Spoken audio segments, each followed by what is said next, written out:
Sangbadaddham Sambhu Manangshi Janatam Deva Bhagam Yatha Purve Sanjanana Upasate Samana Mantra Samiti Samani Samanang Mana Sahachittamesham Samanang Mantram Abhimantraeva Samanena Ma Abhishajuhomi Samani Vayakuti Samana Hridayani Baha Samanamastu Bhomano Yathavasu Saha Sati Om Shanti Shanti Shanti.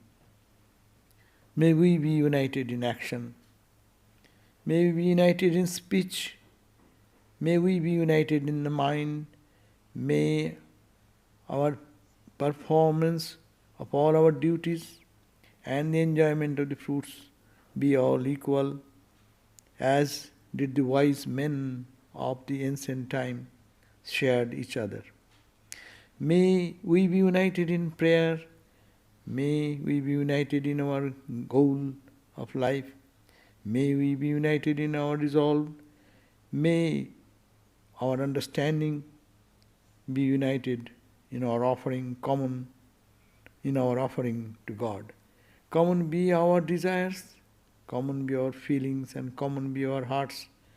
Unified be our intentions. Perfect be the union amongst us. Om, peace, peace, peace be unto us all.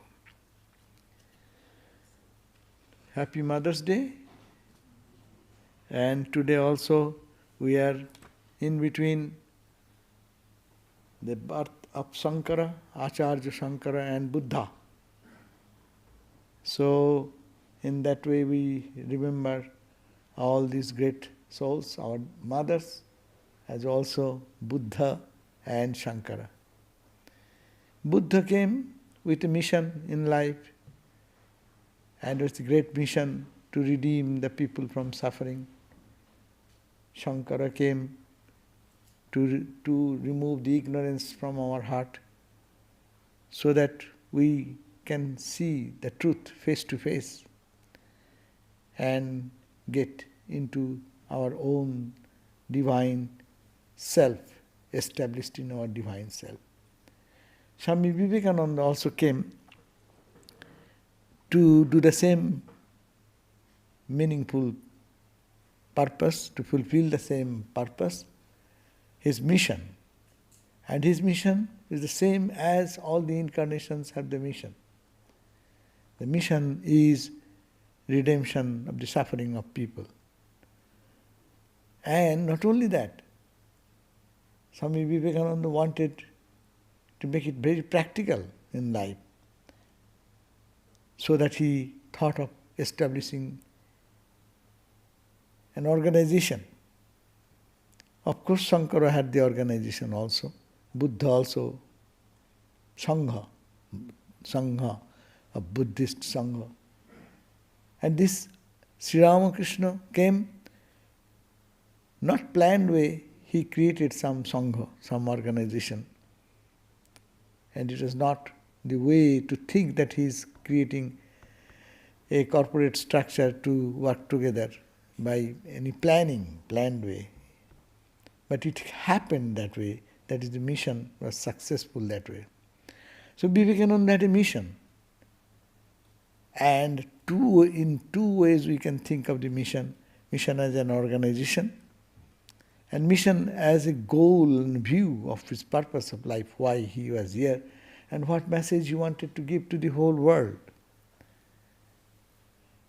Swami Vivekananda said that my ideal can be put into a few words, and that is to preach unto mankind their divinity and how to make it manifest in every movement of life.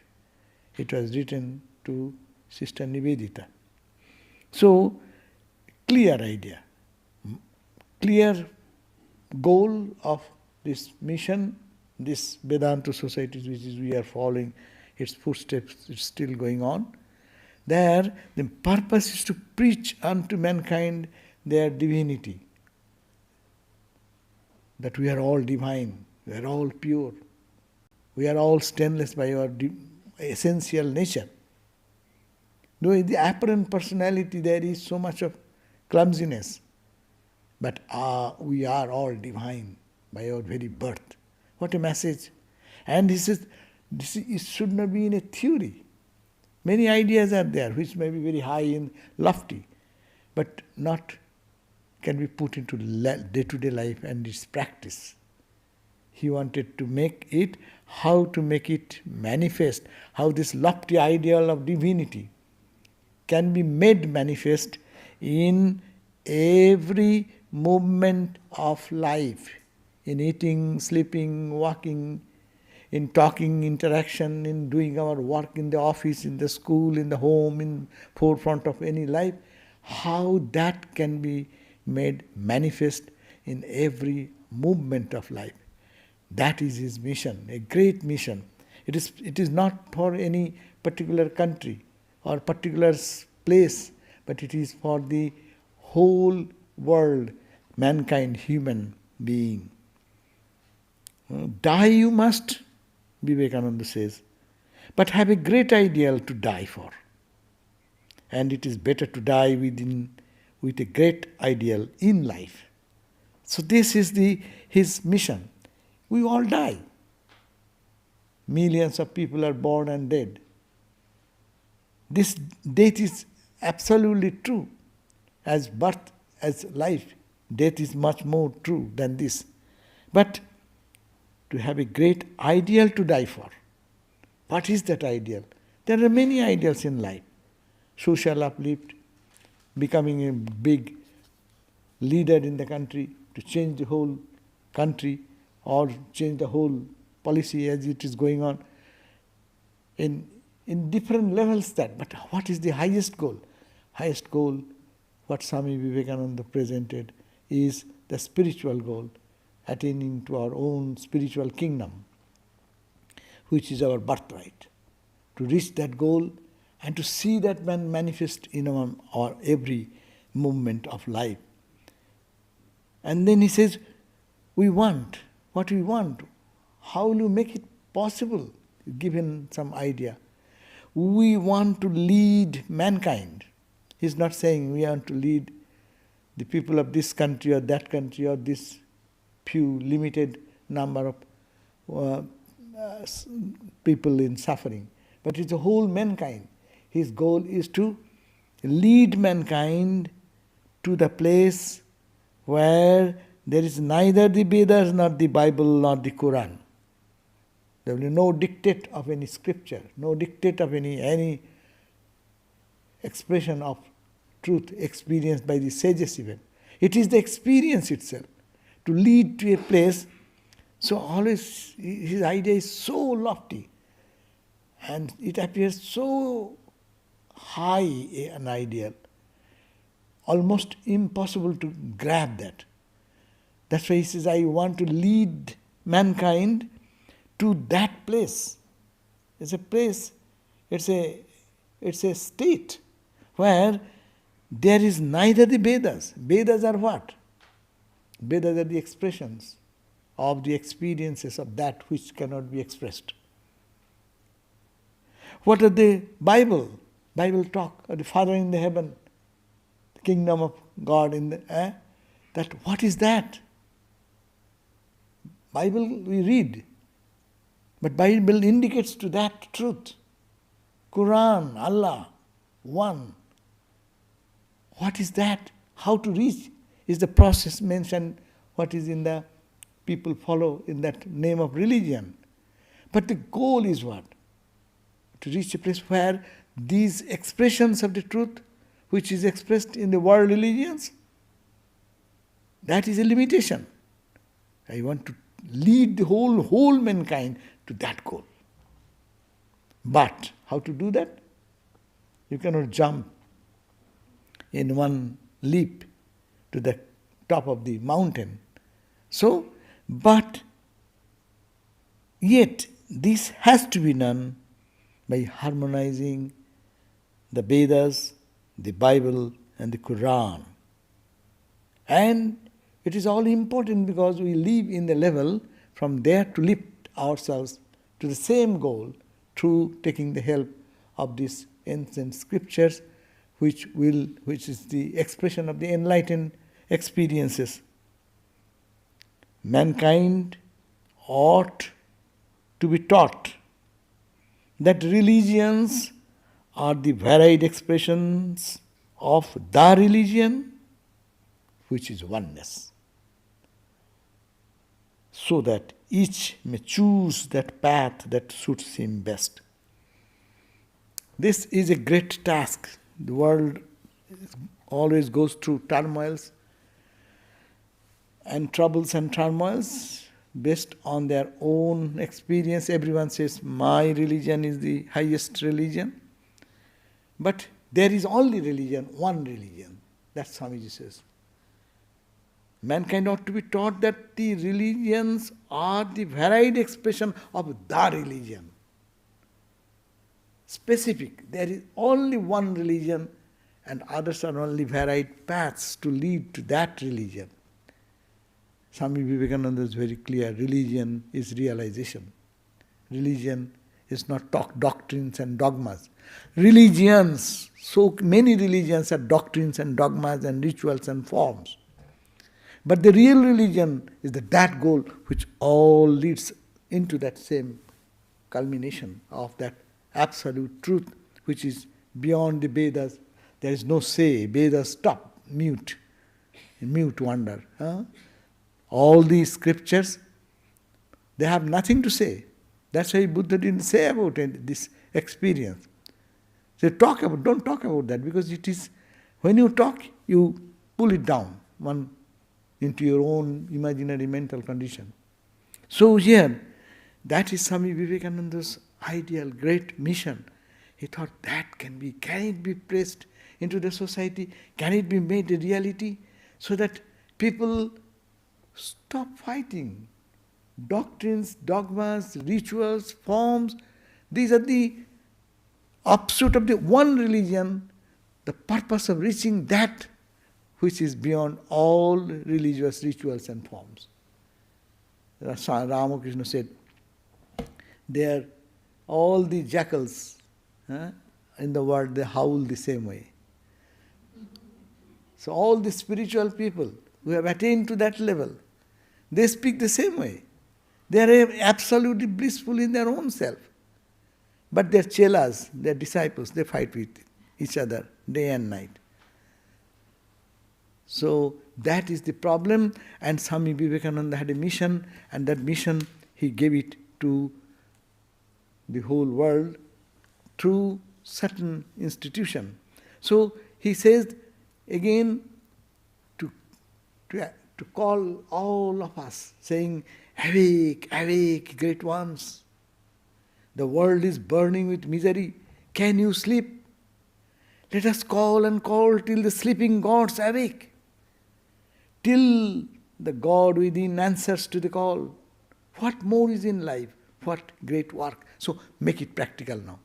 This theory is a high, absolute theory, which is very interesting, very nice to hear about. But to make it practical, is it possible? He knew is divine. That's why he said, awake. He's calling the sleeping souls in us.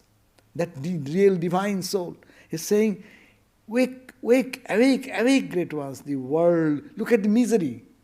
You want to see God? Forget God in the transcendental level. Look at the suffering of people, the misery of the people. So, this is burning in misery, the world. Like Buddha, he saw, dukkham, dukkham, sarvam, dukkham. But only dukkha can cry and weep. You awake. And then he said, can you sleep in this condition? This is the call of Vivekananda. That's the mission of Vivekananda. To just give a blow into the sleeping soul, which is sleeping in slumber of ignorance, of selfishness, of little petty outlook, not thinking the vastness, the whole world is in misery. Can you sleep? And then he says, let us call. How will you be awakened? Let us call inside the God, the Lord who is sitting. Call and call till the sleeping gods. We are all gods. The sleeping God. Let the sleeping God awake. And then till the God within answers to the call. That is called life. Otherwise we live a life, dead life. We lead a life of ordinary animalistic life. Swami Vivekananda says, that is my mission. That is his objective. And to do that, strength of life is necessary. In our day-to-day life, we die 1,000 times every day because of fear, because of anxieties, because of worries. Because we do not know there is a divine within. Swamiji says, stand up and express the divinity within you. He is always giving a boosting to our sleeping soul, as it were, to wake up and listen to the call and then expand our heart. At least feel the suffering of others, and then the expansion will start. And that expansion is called spirituality. It's a new definition. Expansion is life. Swami Vivekananda says, contraction is death. We are all dead. Because when we contract ourselves and think of me and mine, my problem and my things and me or my few relatives and friends or somebody, maybe 5, 10, 8 people in my life, that is me and that's mine. No, the whole world is mine. Expand, expand, expand. How? Only if you feel the suffering of others. What is going on in the world? Huh? And what can you do? People should have to feel restless. That will happen on the expansion of the heart. That means God is awakening.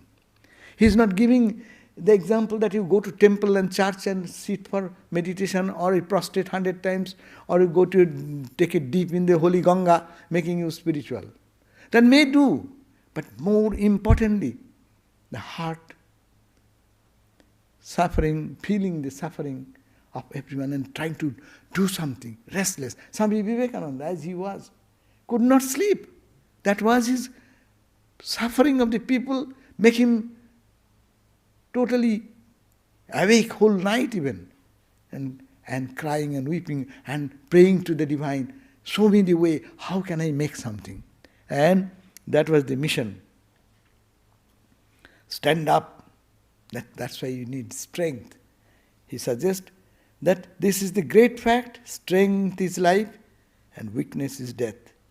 Strength is felicity, life eternal, immortal. Weakness is constant strain and misery. Weakness is death. That's why we all think, oh, can I do anything? Because we feel we are so weak. Yes, physically, mentally, as is our condition, we are with so much limitation. Naturally we think, is it possible for me? I am nothing. Oh, I understand it is for a great person to come. Everyone is thinking when the next incarnation is coming. Or incarnation will do everything and we only will eat and sleep. And the incarnation comes to awaken our divinity. That divinity we have to work on that. That is called stand up, be bold, be strong. Take the whole responsibility on your own shoulders and know that you are a creator of your own destiny. All the strength and succor you want is within yourself. So that is a call, that is a beautiful mission, or message. He wanted to give it to all of us. And that's why he said himself that not only this life, but he says, may I be born again and again and suffer thousands of miseries, so that I may worship the only God that exists, the only God I believe in, the sum total of individual souls. That means I want to serve the whole humanity, sum total of all the souls. That is called God, and that is my object of worship. And that is the object to my purpose, to awaken everyone into that spirit. That is Swami Vivekananda's mission. Swami Vivekananda, to make it practical, he once said, Corneli Congar, you know, that she said that once he, means Vivekananda, said to my grandmother that he had the greatest temptation of his life in America. And then grandmother then liked to tease the Swami a bit, and he said, "Who is she, Swami?" And Vivekananda then burst out laughing and said, "Oh no, it is not a lady, it is organization." So he fell in love with an organization in this country, coming in this country, thinking that high ideals will never remain in the society. How many great monks and realized souls, unknown to the public, have lived the life in Himalayas, in the deepest depth of the caves of Himalayas and different places in the world, no? And specifically in India, no? Who remembers them? And what is the impact? Yes, there is the impact. Subtle impact will be there. Swami Vivekananda also said that if you think a great noble thought in a cave and distant, no one knows where, your thought, if it's powerful thought, it will travel all over the world. Rocks and mountains and all the distance, it will touch the hearts and awaken them. That's very subtle effect. But who knows these great souls? But that's why organization is necessary. To do something, to keep a permanent, though organization has so many defects. All the organization, you look at that, after sometimes people say, it's a political thing going on there. Oh, this is going on, I don't go to this organization, it's because of this. That means organization has its great defects, but organization has its power, which individuals cannot have. So integrate the spiritual tradition, the spiritual ideal, through a channel, and that is the organization. And he fell in love with that organization. And he said, I may have to be born again because I have fallen in love with man, as human being. I am fallen in love with man, means the humankind, that I will have to come back to serve them again and again. So this is the point, that this ideal is a big, serious task to implement in life and to inspire people in the world. It is not possible with individual one person. Swami Vivekananda came and gave fiery lecture. Thousands and thousands of people's mind was lifted into the higher level. What's that now? Who is giving us inspiration like that to lift our mind into the level of samadhi? That's the impact. But this inspiration can be made through an organization. And that was his goal, and he established that organization after returning from here in 1897, May 1. And that is called the Ramakrishna Mission. But Ramakrishna Mission, then this is Vivekananda Mission. Vivekananda has no other identity other than Ramakrishna. This is to be understood. That this organization is established by Ramakrishna himself. Though, as I said, though not in a planned way, but that was the plan. Unplanned plan. And what is that plan? God realization. And he realized everything, and then collecting these young boys who will be able to catch this message, hold this message in their mind, and try to implement, means realize God first, themselves.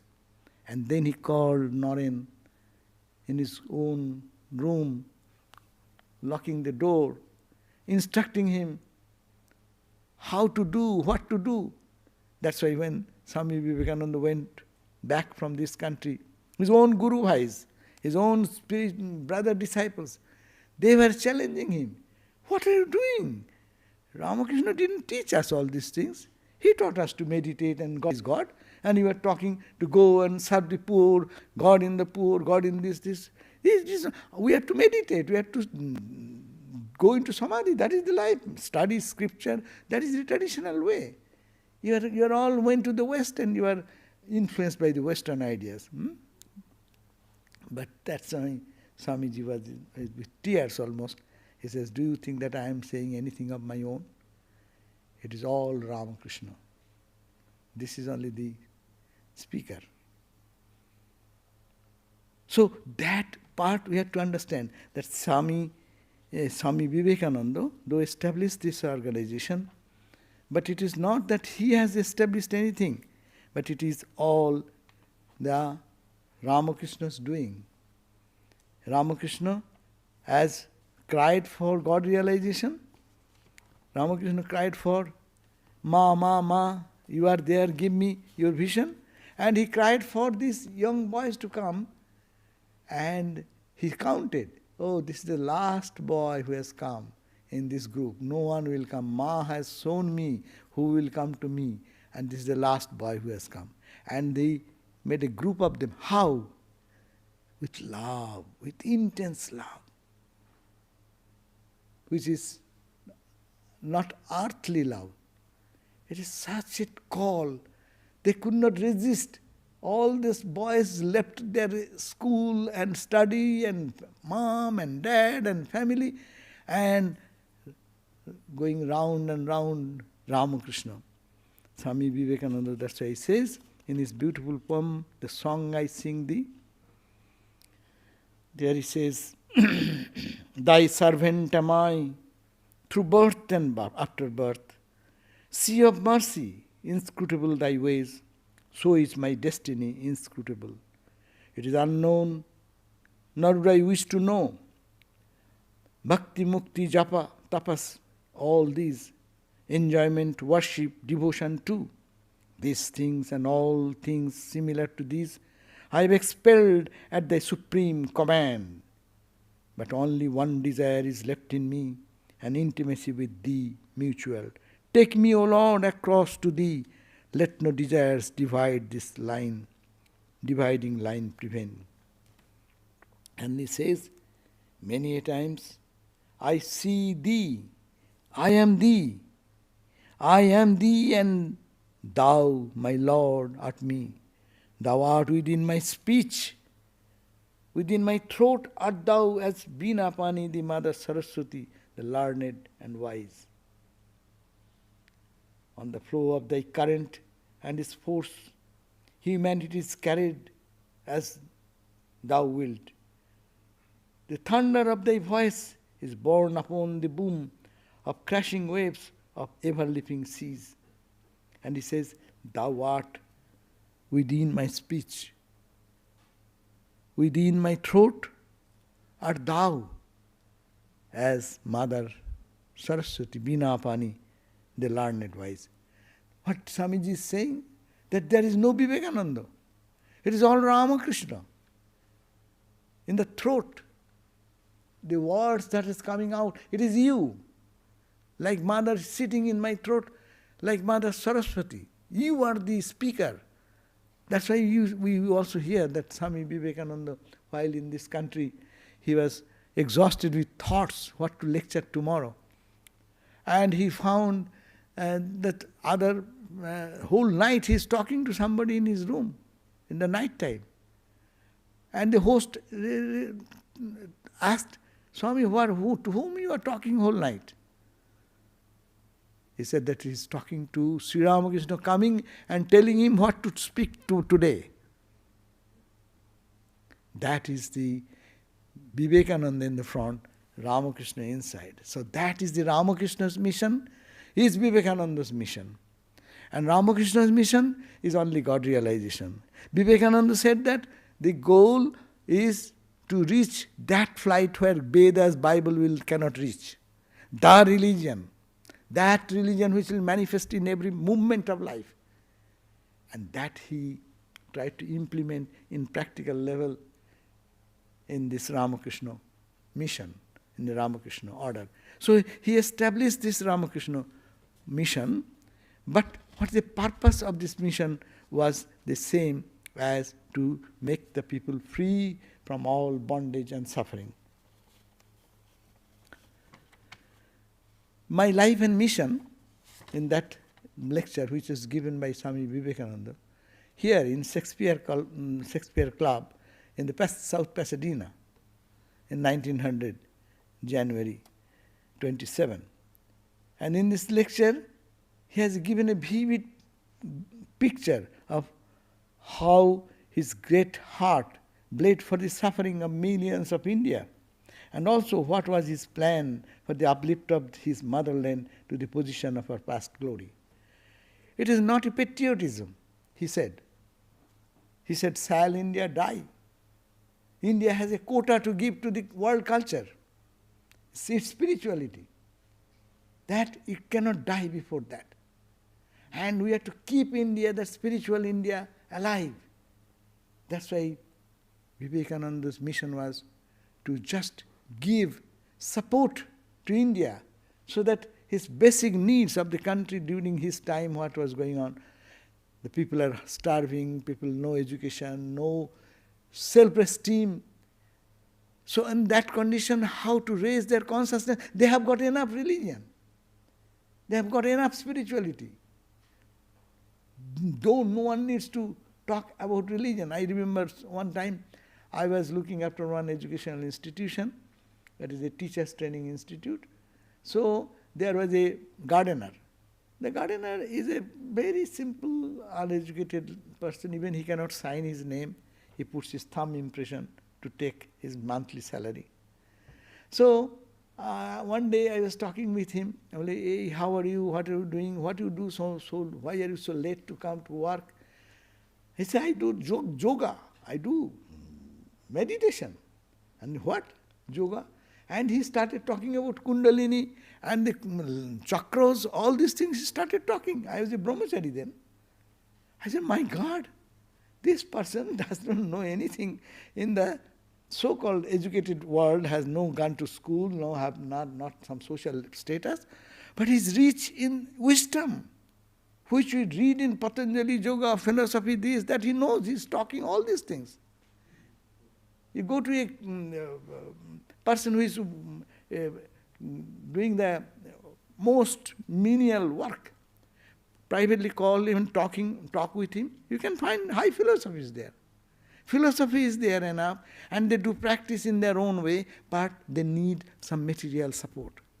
That's why Swami Vivekananda, coming in this country, his main, in the mission, my life and mission, this talk, he speaks about uplift of India, Indian, and uplift of America also, but in a different way. Uplift of the Indian context is their food, their shelter, their education, their women's education, support, and to bring back to their own social status to encourage their spiritual awakening. And in this country, it's a sin. He said, it is a sin to call a man sinner. You are divine. What a mission. Both ways, East and West. He said, I have a message for the, as Buddha has a message for the East, I have a message for the West. And that is this divinity.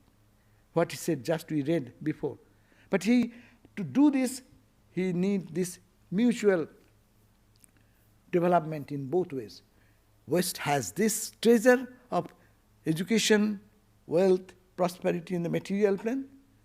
And spiritually, there is spirituality, but it can be helped to build a new civilization.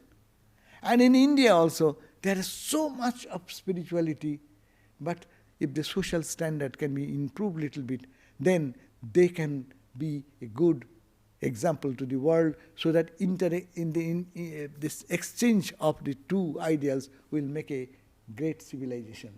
So that's why his task was, he went to the length and breadth of India during his wandering days, and what he saw, the utter distress And he saw this spirituality is still throbbing there. But it is filled with, covering with ashes.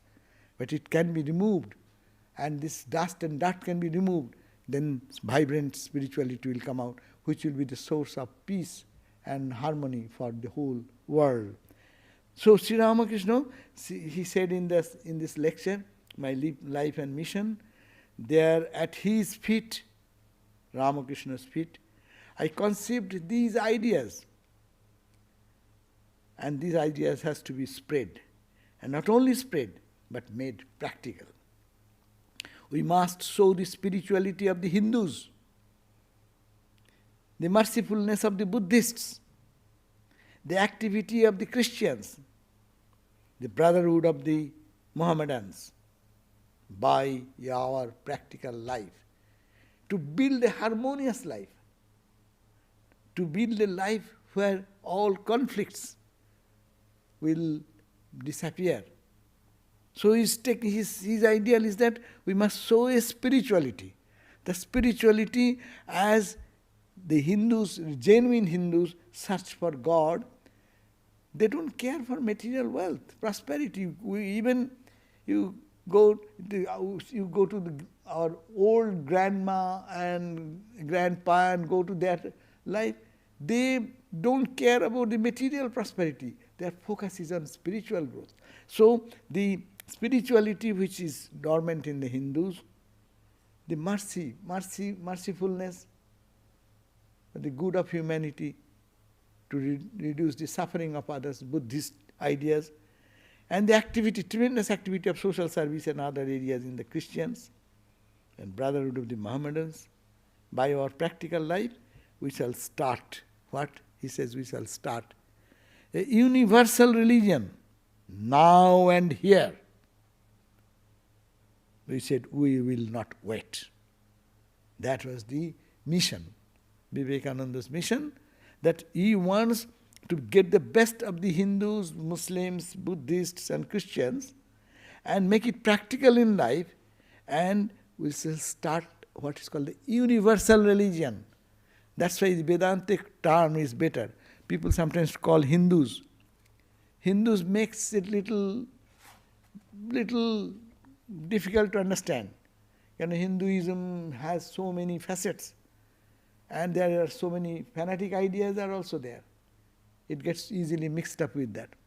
But that's why Vedantic term, Vedanta or Sanatana Dharma, that is a wonderful term which should be applied. But loosely, always it is said, we are Hindus, Hindus, Hindus. If you say Hindu, I am a Muslim, so why shall I be Hindu? I am a Muslim. But you can be Vedantist, being a Muslim. You are a Buddhist, you can take this Vedantic principle. If it will not go against the spiritual growth and development of one person. So that's why Swami Vivekananda said, my mission is to make a Hindu a better Hindu, a Christian a better Christian, a Muslim a better Muslim. Meaning, at the background of Advaita Vedanta, this universal religion, the religion, if we hammer on that point, all these distinctions will go away. And you choose your path. Dive deep into your sadhana and reach the goal, the religion. That is his mission. So he's saying that we shall start a universal religion. Why you will say start? Because it is to be started. We don't find any forum where this ideology of the four principles of all religious, best of all religious ideas, can be implemented. Look at the world, go to every center. Where is a organization you can go where they will be accepting all types of spiritual traditions and respect them, honor them. That is the mission. That is Vivekananda's mission. Otherwise, everyone will praise my religion. I keep one corner for others, but my religion. Why you put Ramakrishna? People sometimes will question, you are talking about that, you are putting Ramakrishna. Ramakrishna is not the man. Ramakrishna is standing there as an ideology of harmony. We take out Ramakrishna, harmony, and take out the purity, the dedication, God realization, all the qualities. Take out from Ramakrishna. What is Ramakrishna then? Ramakrishna is nothing but an embodied form. It is very difficult to conceive these ideas. One person can stand, harmony of religion. He is going into the street of Calcutta, and there is a Muslim mosque. And one Muslim fakir was crying, "Oh, Pyare, Aja," he is a Sufi mystic. "Oh, my beloved, please come, come." And he with the tears. And Ramakrishna was going in a horse-driven carriage. Suddenly, out of the carriage, he jumped out and ran into the Nakhoda mosque. And just seeing that guy, he embraced him. Is it a novel I am writing? Or is it reality?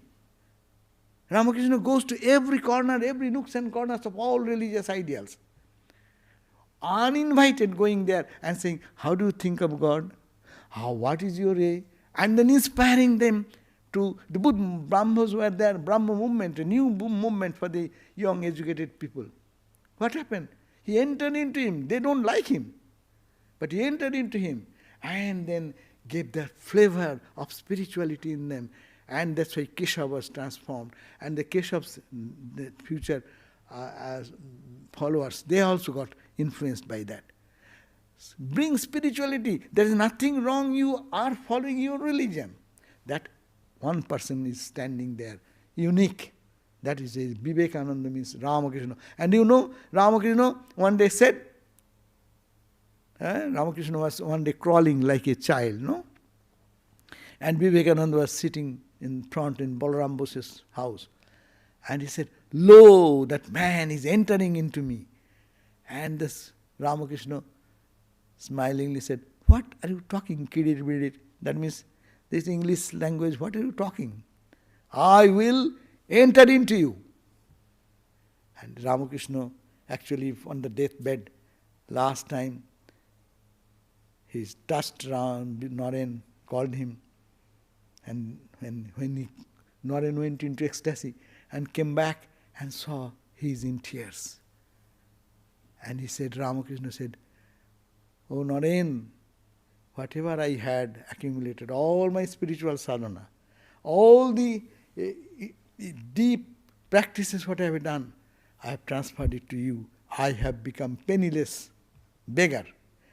That means I have exhausted myself, whatever spiritual asset I have given it to you. And with this power you will do miracle in the world, or you will do great things in the world for the good of humanity." This is Ramakrishna. We keep Ramakrishna not to worship another substitute of Christ or Buddha or this and that or so many saints and this is. No. It's a symbol of harmony, symbol of experiences, infinite number of experiences, which has been mentioned in all the Vedic literature, all the religions of the world, what experiences they get. It's an embodiment of that. That is the symbol we worship. Everything is symbolic. The high philosophy cannot be experienced unless we have some ideal before us. So this is Vivekananda's mission. That's why he didn't go. It's the uniqueness of Ramakrishna Mission. Normally,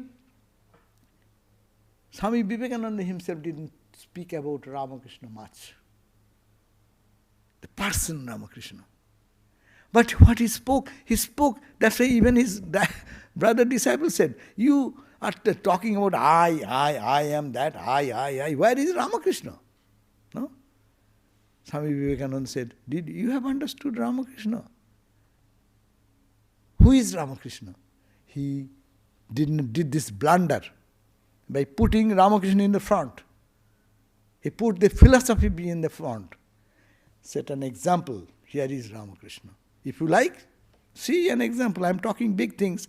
Where is it practical? Has it been made manifest in life? Look at Ramakrishna. So that is called Ramakrishna.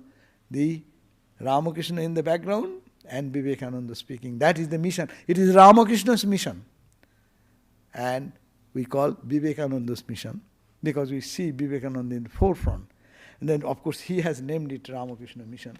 But the mission is to uplift the condition of the plan of these people to create start a universal religion.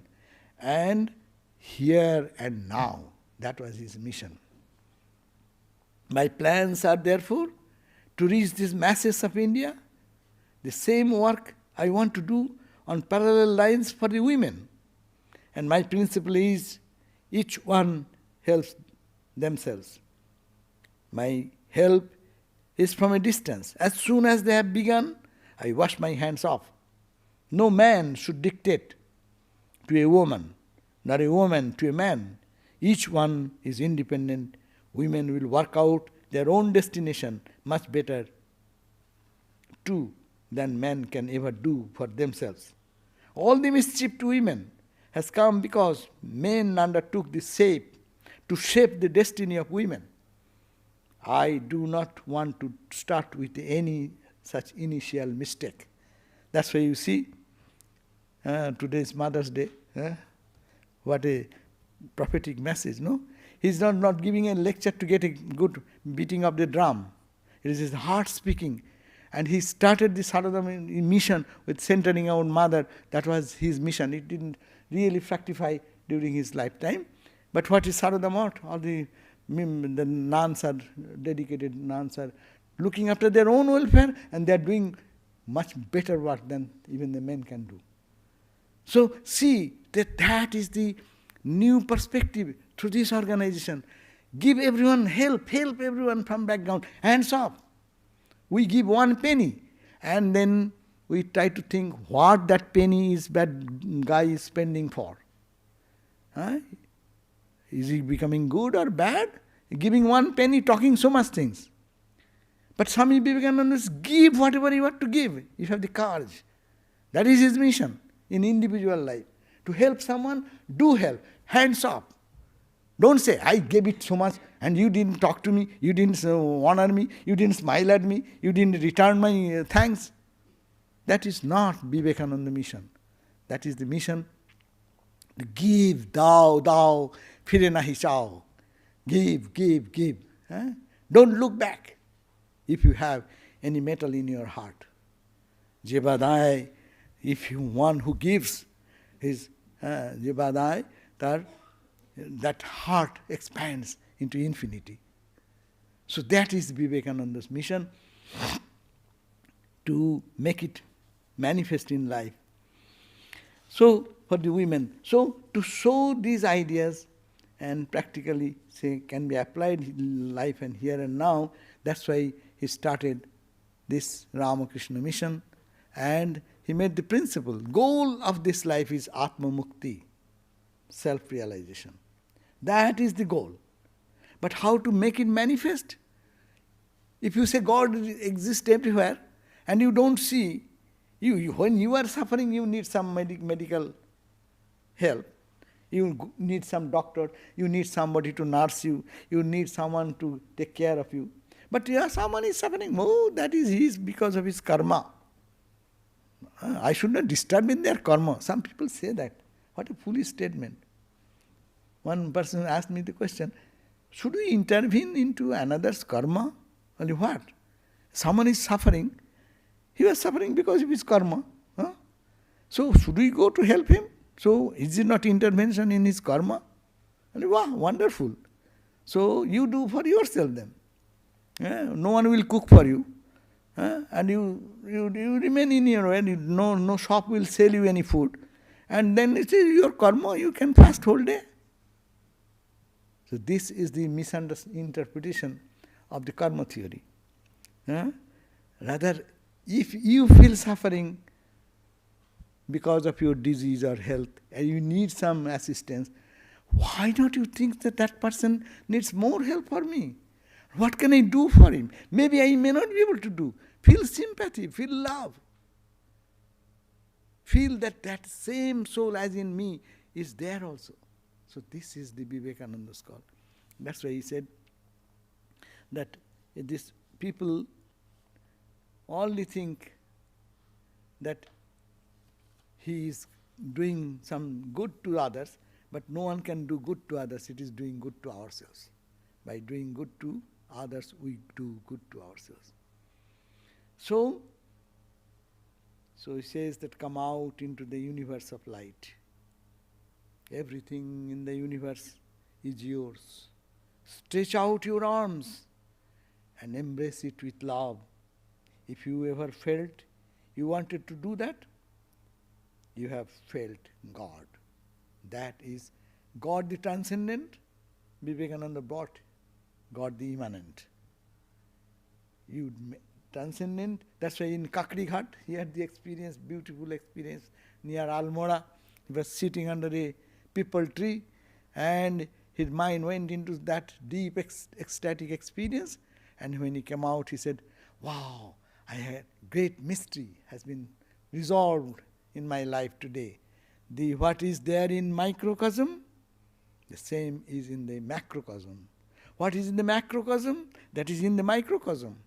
That which is pulsating with one spiritual energy everywhere, and these are all varied manifestation of the same transcendental reality in the name and form. And Sri Ramakrishna's mission, Vivekananda mission, was to just sacrifice. To sacrifice was the rule of the past, Swamiji said. It should be, even for now also, the same principle. So serve God in human being. Not in the temple only. Temple worship is necessary, but not end there. All the worships go in the temple, is it not? And Hindus, Buddhists go in the temple. But Ramakrishna's mission or Vivekananda's mission was a uniqueness, unique contribution. It was centered in the temple. You go to Krishna temple, Rama temple, this temple, Shiva temple, all the puja, all the offering is coming, flower, this, that. Who is serving, who is outside? The hungry guy or the sick person. Best Ramakrishna, Swami Vivekananda inspired to start the service to the sick patients, sick monks in the Himalayas. The widow, nobody to. Swami Akhandananda took care. They starting with the few Muslim boys, orphan boys, no one to look after. He took care of them like a living God. He used to, these children, 4, 5, 6 years child to take care by a monk who has no connection with family life. And he started taking that service, and he used to bathe. You have to bathe the children, is it not? Akhandananda Swami himself is bathing them, and he is pouring water on their head. How he is bathing? He is saying this mantra, which here in the special worship time we put the water on the deity and say, Sahasra Sirsha Purushaha Sahasraksha Sahasrapat.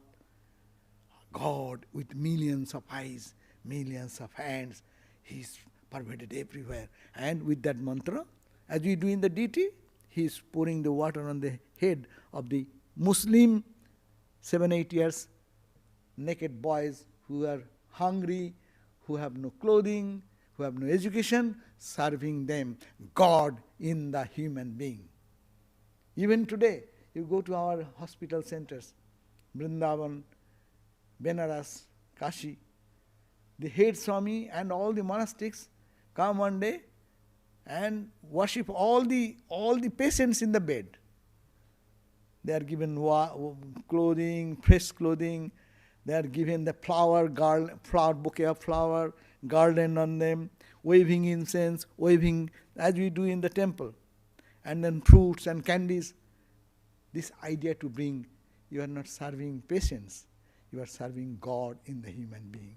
So this is the Ramakrishna mission, this is the Vivekananda's mission, little special, and that purpose is to realize the highest, and his mission is to lead mankind to that state beyond all rituals and dogmas, to make us identify with our real divinity. Okay, thank you.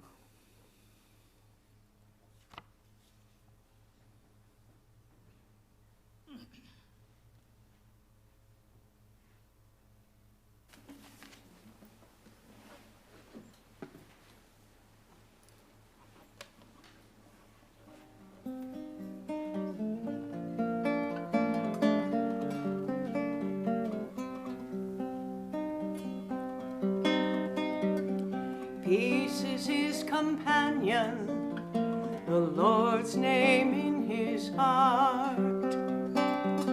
The highest thoughts fill up his mind as he calmly plays his part. A simple life of courage, step by step with faith, and knowing something higher, and patiently he waits as he meditates in love, in love, in love, in love.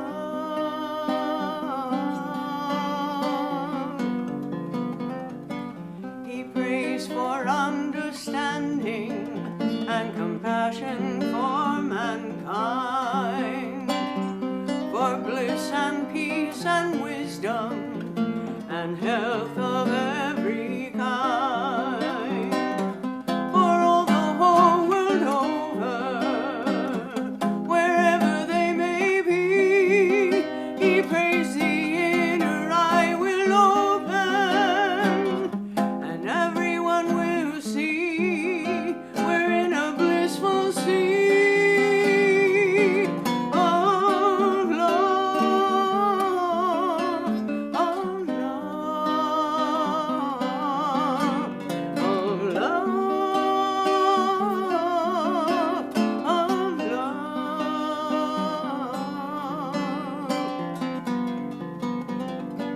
Sometimes a cave is his dwelling, at times a structured home.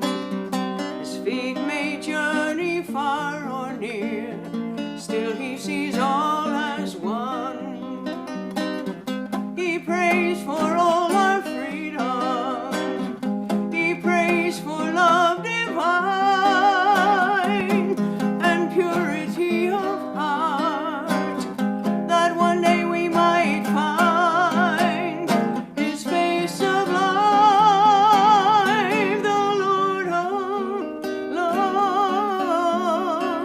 of love,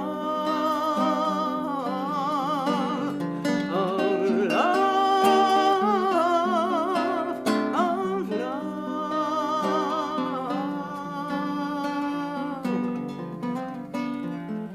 Peace is his companion, the Lord's name in his heart. The highest thoughts fill up his mind as he calmly plays his part. A simple life of courage, step by step with faith, and knowing something higher, and patiently he waits as he meditates in love, in love, in love, in love, in love.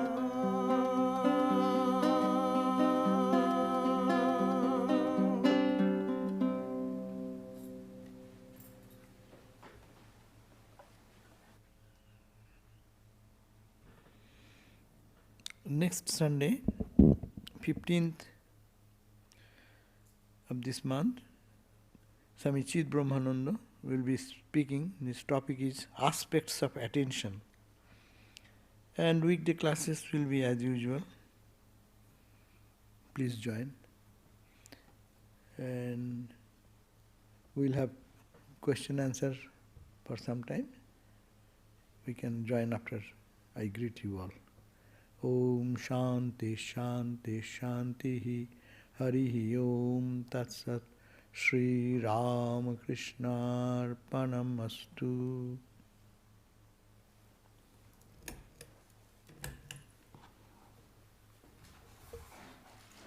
Thank you all online.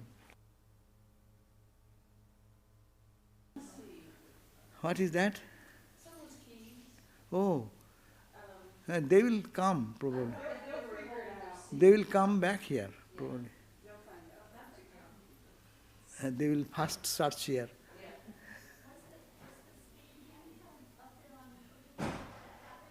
Eh? Eh.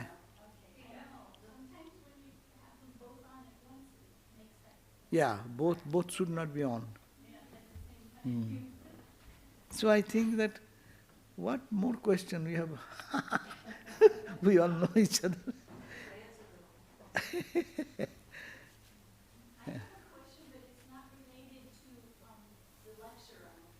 Oh, acha. Oh, yes. Any question is welcome.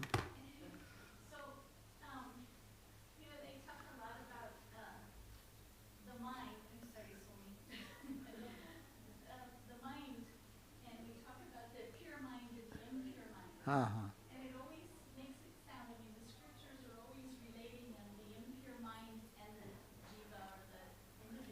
Uh-huh. Uh-huh. Uh-huh. Yeah. Right. Right.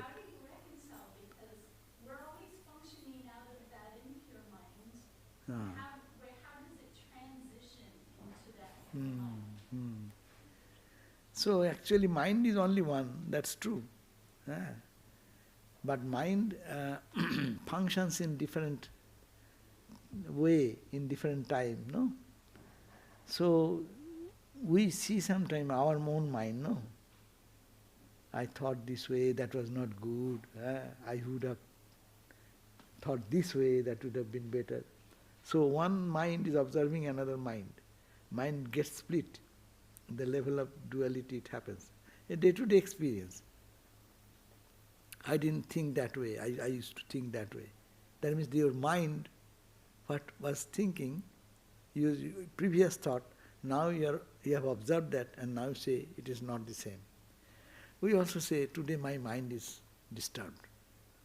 There is somebody in you, in your mind splitting into another, that we give you another name, it is called buddhi.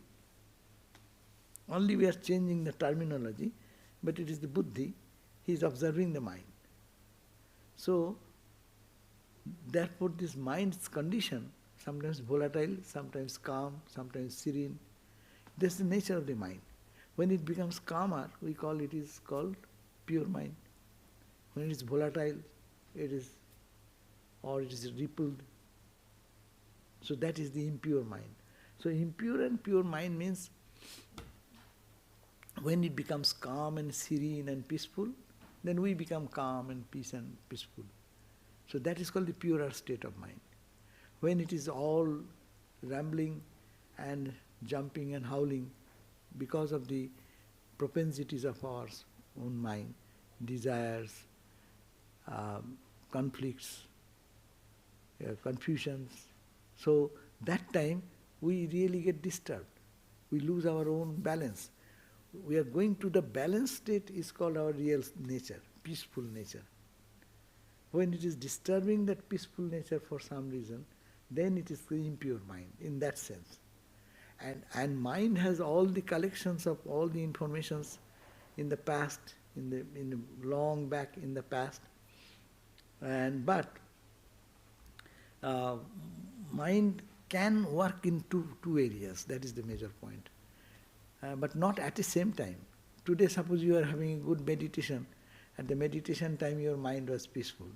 That's the pure mind. It is tending towards the same mind, only the other impulses are less. That is going towards purity. And when it makes me mad, most of the people, look at that, in India and other countries, poor countries, people suffer from physical,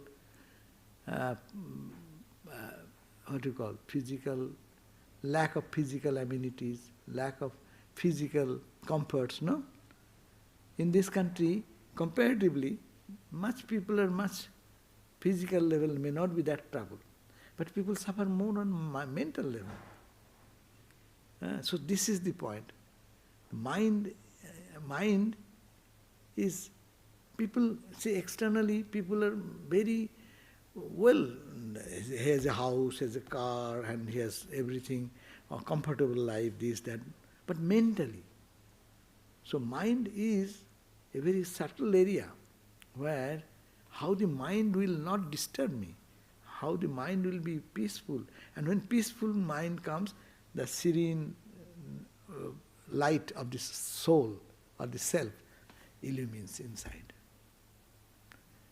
They give the example when you are in the surface of the, say you are on the beach, you go. It is so much ripple, ripple, ripple. So many waves, no? You cannot see the reflection of the sun anywhere. But only fragmented reflections are going on. But when there is no such waves and it becomes calm, then you see the full, that is the calm mind, that is the serene mind, that is called pure mind.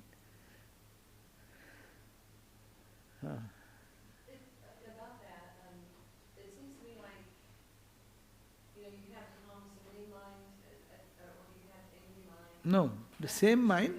It's the same mind as the Chitta, and then, but I guess my point is that what she was saying is Atman and pure mind are one and the same. But it seems to me that would be devoid of all good, bad, all goodness. And the buddhi, you said, is the one thing. How do we strengthen that part of the mind that is not all this good, bad, and emotions and that type of thing, and say, oh, here we are going outside and away from the truth of our own self? Would that be, how do we strengthen that part, or is that even? I think when the mind becomes calm, when mind becomes ripple free, buddhi also becomes calm, quiet, and our ego becomes pure. So if you purify the mind, they also get purified. When the mind is calm and serene, your understanding is clear. Your consciousness that I am something pure, that concept comes inside. So it is all depends on you are using the term mind, intellect, ego, these are for our understanding. But you can, total package may be used as chitta. That's why the Patanjali used the word chitta. But if you use the mind, no problem in English.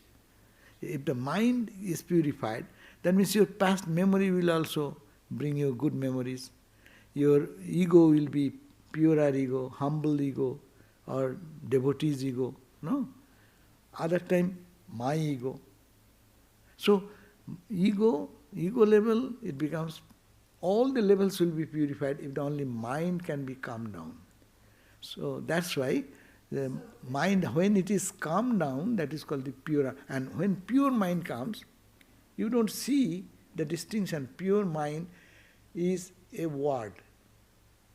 Purity, they see how much turbulence in the surface of the ocean. And say 50% of the turmoil is lessened. Your mind is calmer. Another 20%, another 10%, another. And when it is flat, why do you call mind? It is no mind, it is ocean. So long the ocean is flat and no ripple, no reflection, different diversity, diverse thoughts, diverse ideas, diverse human actions, reactions, all are cooled down, then why do you call mind? It is the ocean, Brahman. But when there is something, little, yes, little mind, impurity, it is going towards impurity. Impurity means seeing the diversity is impurity. Seeing oneness is purity. Seeing diversity is impurity. A Vedantic term. When you see diversity, your mind is showing the diversity. And when you go to sleep, our mind does not act there. Mind sleeps. Because of mind sleeping, we have no anger, no frustration, no friend, no enemy. There is nothing in the world. Nothing to be feared about, nothing to fear, make me frightened. They all collapse there. Even when mind goes to sleep mood. Now we think that mind is totally eradicated by your spiritual practice. I am the ocean, I am the ocean, I am not the ripple, not this ripple, not that ripple. This ripple is hitting me, that ripple is loving me. No ripple, it is no ripple, it is I am the ocean, I am the ocean, I am the ocean. You can reduce those ripples down, down, down, down, down, down, and a point comes, there is no ripple. You are that, your ripple is gone, and you see no ripple, then oneness. That is the pure mind, pure Atman, pure Brahman, pure self. To reach that point, before that, we are all in the ripple. At that level, we only say it is, Thakur gives the word, pure mind. There is no mind. Mindless state is called pure mind. But even the mindless state, that state of vijnana, can still... Again you are saying big jnana means you are dying, coming down one step. Exactly. Then you are in the mind. Because if you say big jnana is the after experiencing, you are coming into the mind and observing the universe. There is a ripple. And that ripple, though you see it is ocean, more of the ocean side, not of the individual ripple side. But isn't there the realization that it is the ocean? Yeah, At that. the same time that that you're seeing yeah. Maya and multiplicity, you're seeing truth. Right. There's wisdom. And that does not bind us. Yeah, and it doesn't- That's the point. no karma. No, come on. Yes. One couple of questions. On mind, do animals have what you refer to as mind? Of course. They do. Not manifested like us. Their level degree is different. No. Even the wood has a mind. The trees has mind. And a very I understand where you're coming from. Okay. Just getting back to the other conversation, the way I see it is that the subjective mind quiets, and then there's the objective mind takes over, or the perspective of being objective takes over, and that's the transition when you come out of subjective mind, and it evolves, transcends into it. I think that it is as much as we move towards subjective mind cools down, automatically objective mind will also appear to me. I look at the world through my lens of my mind, nothing else. Everyone observes the world, acts and reacts with the world through the lens of his or her mind. So if this mind is get purified, then you will see God playing. It's all God. Every smile is God smiling. Every angry, frowning face is God. What is the costume? Only they are behaving like that. That awareness will be spontaneously, it will come. So Vedanta, that's why he emphasizes subjective transformation. Objective, nothing will happen. Ramakrishna, in the ecstatic mood, he is in the ocean of bliss. But all the people around him who is even holding Ramakrishna, lest he falls down, he is seeing the reality of the world. So he's in the objective reality, and there's Whenever someone is subjectively have reached the point of that ripple-free mind, objectively the world runs away. And again when he comes back, because he has the oneness experience, he sees the oneness everywhere, at the same time the different names and forms, different people, but they see God smiling. It is all my beloved Lord playing with me. So main emphasis in spiritual life is subjective transformation. And we should have to pay attention there. Objectively world will go on. Whoever saints, many Christian mystics are there, they have their experience, tremendous experience. And when they are seeing that Christ appeared and stigmata, many of the saints have experienced. Saint Teresa of Avila and others, no? But it is a reality for her. What about the other nuns who are sitting around? They say crazy. What they are seeing? In the air he is saying, Christ. Another will say, Are you are mad? When Sri Chaitanya used to see, oh my beloved, and is going to hug. There is nobody in there, but he is thinking he is hugging. In his pure level, in the mind, his mind is showing. So sometimes we people understand this language, fantasy world.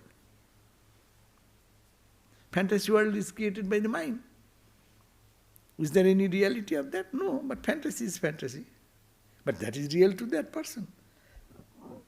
So we fantasize God. That is the major thing.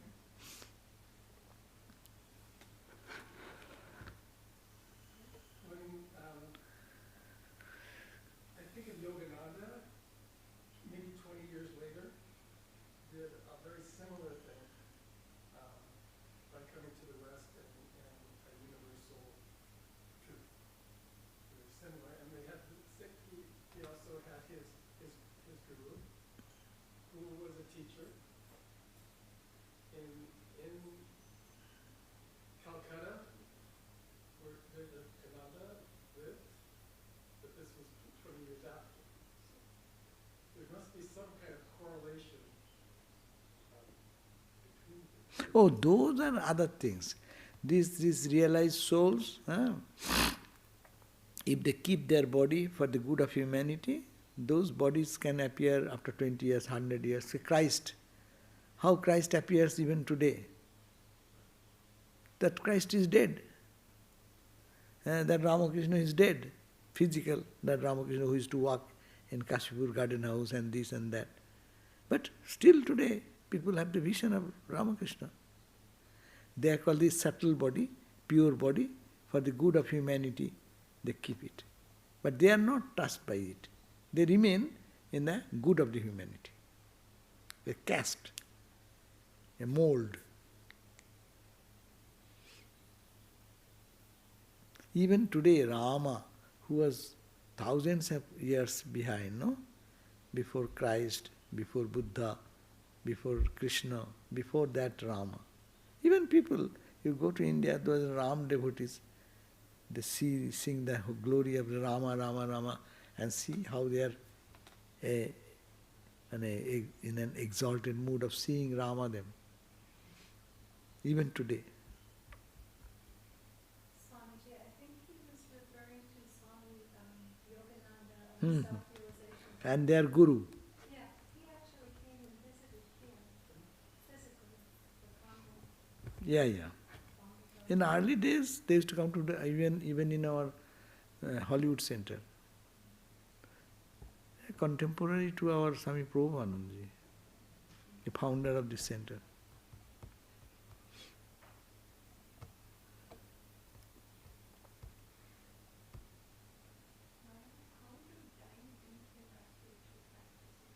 Yeah, dive deep. Yeah, how to dive deep means how to love God more. There are many ways of doing that.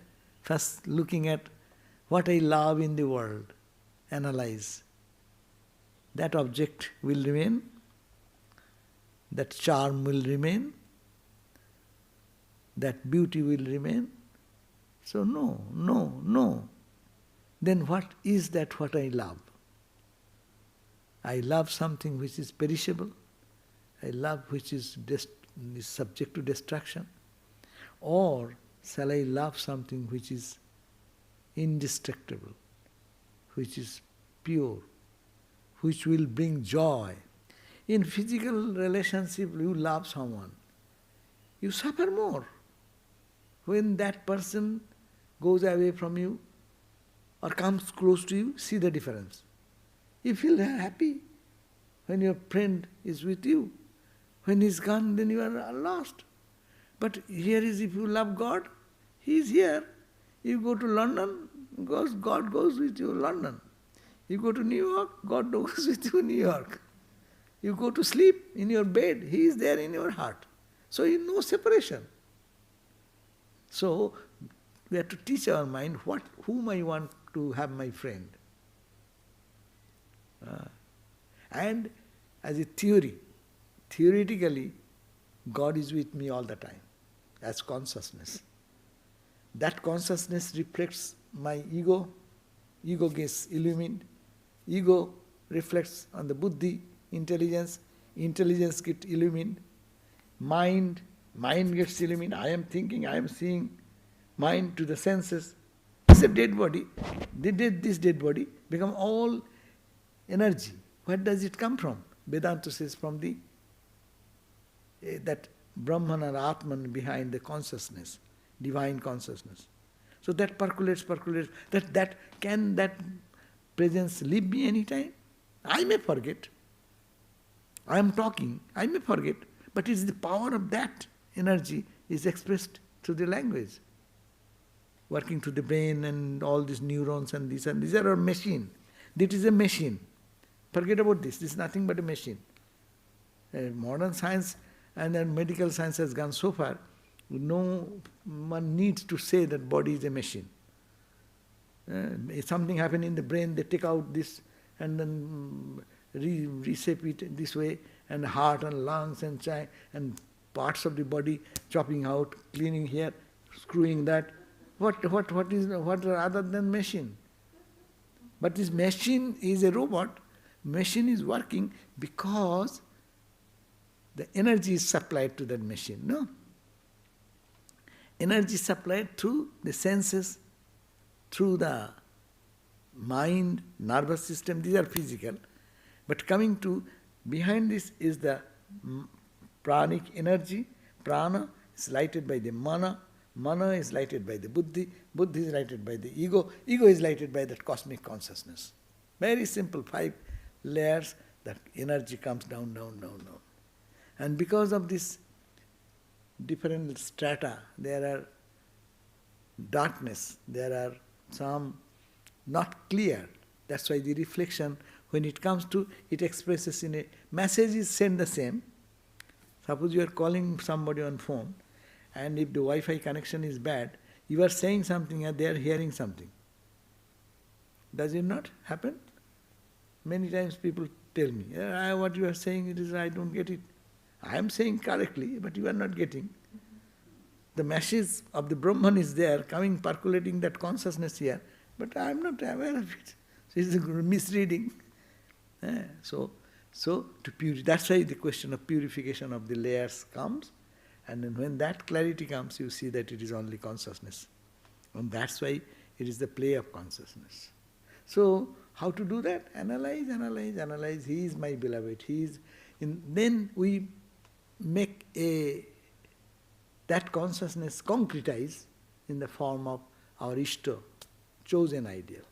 We call it Ramakrishna, Buddha, Christ, whatever.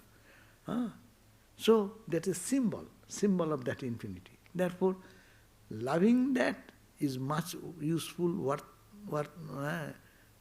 other things loving is a worthless, because we lose so much of our energy and thing and ultimately don't get anything. Or you can put the other way, whoever I am loving, it is God only. But don't go to a particular love. That's the problem. When our mind goes to I love this person, I love this garden, I love this flower, I love this, only one, then you are entangled into trouble. Because you love this means you don't love the other. You love this color means you don't love the other color. So likes and dislikes are coming. So how to get out of it? To see God everywhere. In this color, God is there. In that color, God is there. Because your consciousness pervades everywhere. Consciousness pervading everywhere is hard to, it's easy to see in sentient life, in anything that's but anything that is insentient. Even in Ramakrishna's vision, he said the doorsill was consciousness, everything I saw, everything was consciousness. Which means he's seeing consciousness and the doorsill at the same time. Because Vivekananda is seeing. So long you are seeing the oneness, at the same time, mind is seeing the external name and form. So both at the same time. Yeah. But his more attention is on the unchanging reality rather than the changing. And so then that is what you mean by seeing God in everything. Yeah. But we can start our spiritual journey seeing God in everything beautiful, noble, enchanting, uplifting. First start there, and then we can extend that in other areas. And to see that love, whom I love here in my heart, he is manifesting in so many beautiful ways. That's the first beginning, to seeing the glory of the Lord in the full moon night, in the vast ocean, going into the silence, deep silence. Whatever enchanting, the high Himalayan ranges, no? The beauty of the snow peaks, like that. See there first, because that attracts us. Naturally we are pulled into that. But to make it into every aspect, it will depend on our long practice, and this vision will come. Yeah. My question is, I see it now all the time, even when I'm imagining things and even when I'm asleep, except for the delta state. Yeah. I know when I come out of it, I can say, oh, it should be this time, and I'm 90% of the time I'm pretty close to, oh, we slept 2 hours, we slept 3 hours, 4. But I don't remember what happened during that delta time. But I do know that I'm relaxed, I enjoyed it, or not enjoyed it, but it was pleasant to me, I would want more. I don't remember going into it or coming out of it, but I do remember that transition of wanting to go to sleep, wanting to go into the delta, and feeling nice as I come up, when I come up. Your delta means what? Deep sleep? Deep sleep, yeah. The delta waves. Mm. And so, what does Vedanta say about that part? What is, because delta state, what we are talking about, their mind is just sleeping. But the infinite light and joy, which is Brahman, is just here. It is touching. Suppose I go and touch the bulb, I feel the heat. Heat is here also, this light and heat. But the heat is not perceivable by me at this distance. But if we go and touch the bulb, there you feel the heat. The joy comes there in our delta state. Joy. Joy comes. Because all other modifications of the mind are gone, and your mind is close proximity with the truth, which is such a... That's why we say that I do not know. No, listen. What you say, I had a good time, I slept well, I enjoyed it, but I do not know. Why do you say I do not know? Because your mind is dull. Now, you sit for meditation with conscious mind, move to that point, then you say, I am an illumined soul. You become an illumined soul. Yeah, but I'm interested in what happens in that, why can't I remember? I can remember everything except for that. No, you remember, that's why you say, no. You remember, you do not know the time, but you remember, last night, oh, I slept this time, my deep sleep was in between this time. You know, because when you wake up. But at that time you do not know, because your mind, the instrument through which you know, that is shut up. That is closed. Well, it's closed. It seems like, I'm not comfortable. It just seems like that the mind is still there, but it's shut down to the senses, the sense organs. It's not perceiving anything outside itself. But there's a part of the mind that's making us breathe. It's still working, but we're just not cognitively. The cognitive part of the mind is aware of the outside universe. Is sleeping, is dead, is in a good sleep in the delta, by the delta waves. Actually, in dream yoga practice, you can enter deep sleep lucidly, but that is a deep practice. So you start by becoming lucid in dreams and know you're dreaming, and then if you can, in a deeper practice, sustain lucidity, you can actually witness yourself in deep sleep, but that's a very advanced practice. It's known as Hello, dream Lee. yoga. How are you? Swamiji, in Vedanta, isn't it known as Yoga Nidra? Yoga Nidra. Now, what is the... You are saying that why don't you know? That's the point, is it not? Well, I'm if mind,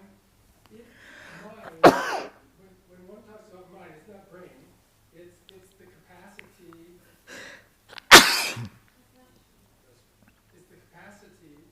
to me, mind is the capacity to be present in the moment, be present to whatever the moment is. In the waking state, it is that. In the waking state, it is that. In the dream state also, mind splits into two, one observer and observed. But in the deep sleep state, all the mind functionality goes into retirement. Just tired mind, whole day he has worked, he wants to retire. And that time, whole office is shut down. And that shutdown period, when you come up, then you know, you started your office again. But when you go to the shutdown state, there you don't know. But that can be known when we actually go for, Oma, thank you. But we can know that by spiritual practice. And what does Vedanta say about that state? That state called susupti. Jagrat is the waking state when mind is fully awake. Swapna is the dream state. And that is the deep sleep state, delta state we are talking. It is called the susupti. Su means deeply, shupti means sleeping. That means he said, my office is now, no communication now. Bomb. But he is not dead. He is sleeping. So that is the reason it happens. That's the part that everybody's afraid of when they say, I'm going to die, and they're afraid to go into that space that they don't know about. They don't know that is wrong thing. You don't die. You go to the mental state. You go to the dream state. After death, you go to the another dream state. But the fear, you go into another, sensory state without body, right? Sensory state, these external senses don't stay there. It is your mental body. Suppose you go to dream night time, which body you have in the dream? This body? No. That's sensory. There is sensory body. There is eyes, not this eye. Right. The body doesn't have, there's no connection there, because I can be in pain when I go, Yeah. when I go to, before I go to sleep, I can be in pain, and when I'm dreaming, You not have anything. I don't have pain, and when I'm in the delta state, I don't have anything. Right. I don't even have a memory. Exactly. You have memory. Otherwise you would not say, I had a good sleep. You could not say that. Yeah, I would actually come out. Afterwards you say, yeah. That is the point. But you have memory. Memory happens after the experience.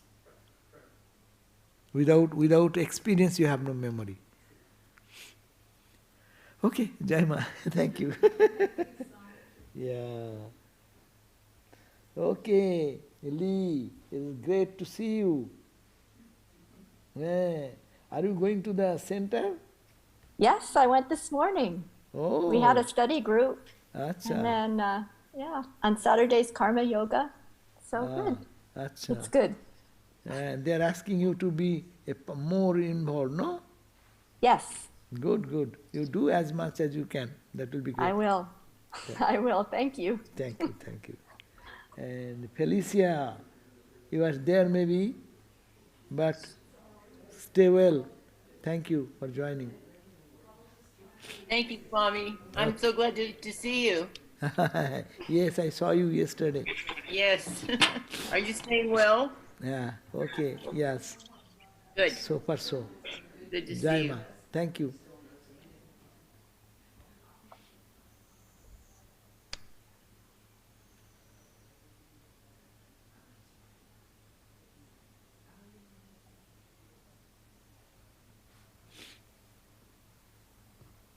Okay, so now we are done. We have few minutes, 5-7 minutes. Put it off, take it.